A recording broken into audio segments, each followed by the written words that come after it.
Praza das Praterías. Atopámonos na Praza das Praterías, que debe o seu nome aos ouribes que desde a Idade Media se estableceron nos baixos con soportais da catedral, nos que aínda hoxe venden pezas de prata aos viaxeiros e peregrinos. Fixemos a vista na fachada sur.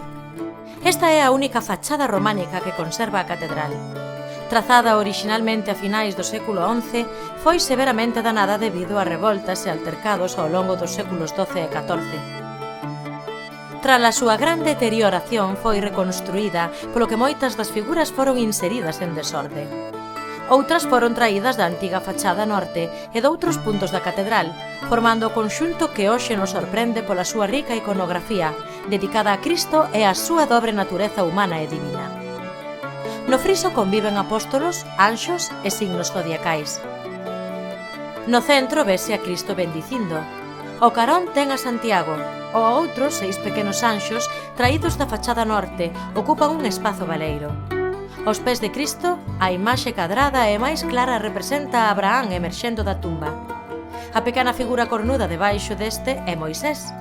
Nos portais, o tímpano da esquerda parece representar a tentación de Cristo e o da dereita mostra escenas da paixón claramente recoñecibles: o xuízo de Pilatos, a flaxelación e a traizón de Xudas.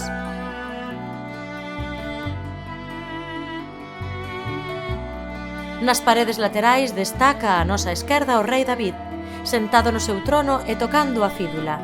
Sobre ela a creación de Adán, que ten o seu espello no muro dereito coa creación de Eva. Ambas as escenas pertencían á chamada Porta do Paraíso. Se ollamos á dereita, xusto ao comezar a torre, observamos uns arcos sen terminar, que seguramente formaban parte dun proxecto que pretendía cubrir a actual fachada románica. Á esquerda, o claustro da catedral móstranos unhas adornadas costas, con escudos que representan escenas relacionadas coa tradición xacobea. Distínguense perfectamente, no extremo esquerdo, o Santiago guerreiro a cabalo, e no dereito, a escena da translación dos seus restos por mar ata Galicia.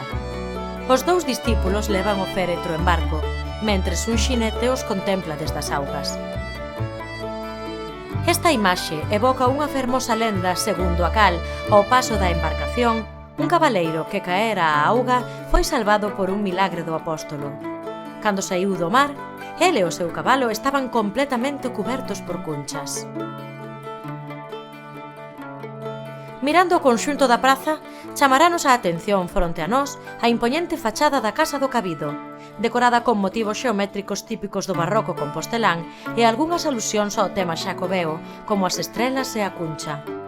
Foi concibida como un exuberante e fastuoso pano barroco co propósito de dotar de maior espazo e beleza a este emblemático lugar. Todo iso en detrimento da propia funcionalidade interior, xa que a profundidade do edificio apenas alcanza os 3 metros. No centro álzase a Fonte dos Cabalos, do século XIX, na que 4 cabalos escoltan unha muller que, sentada sobre un sartego, leva no alto unha estrela. A suspicacia popular non só alcanza a dicir que este é o verdadeiro sepulcro do apóstolo Santiago, senón que inventou unha picardía pros visitantes.